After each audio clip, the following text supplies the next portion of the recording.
नमस्कार. मी आज बेसन पीठच्या डबुकड्या बनवणार आहे. तुम्हाला साहित्य दाखवते आहे. मला लाईव्ह करा, शेअर करा, सबस्क्राईब करा.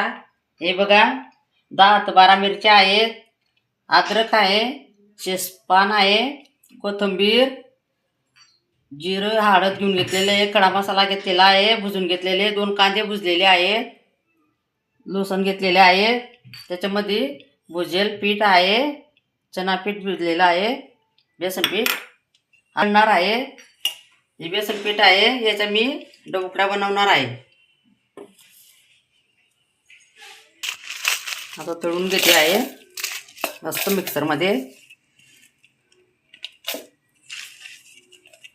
हे बघा, सगळे कांदे वगैरे, धने वगैरे भुजून घेतलेले आहे.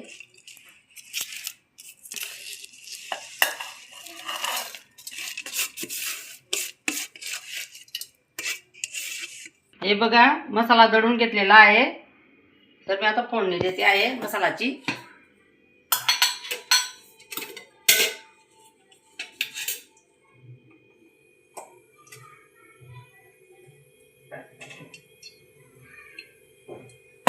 आपल्याला लागलं तेवढं तेल टाकायचं, तपू द्यायचं.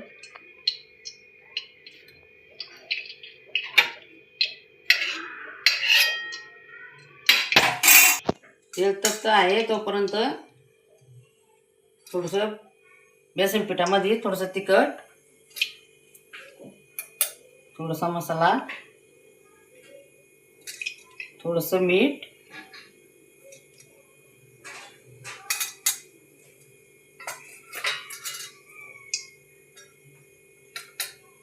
थोडीशी हळद,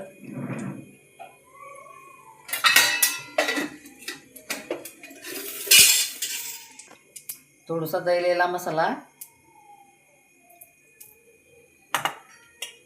नंतर याला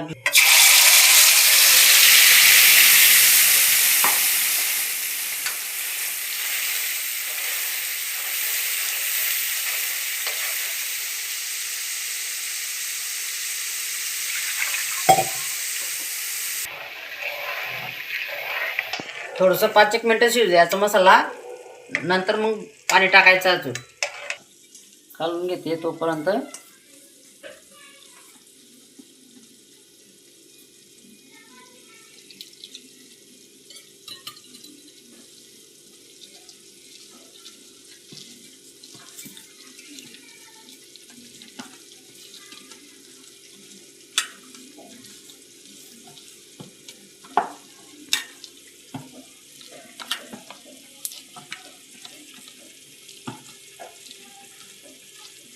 हे बघा, कालून झालेला आहे. मी याच्यामध्ये आता माझी गदक फुटला की लगे मी डबुकड्या तोडणार आहे. बघा, मसाला शिजून गेलेला आहे. आता मी पाणी टाकते आहे.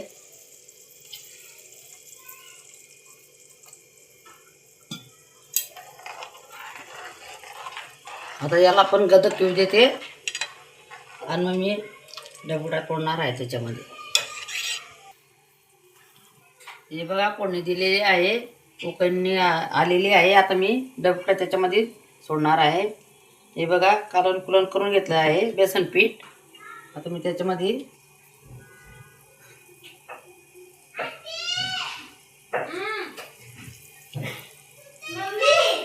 बघा असे टाकून घ्यायचे.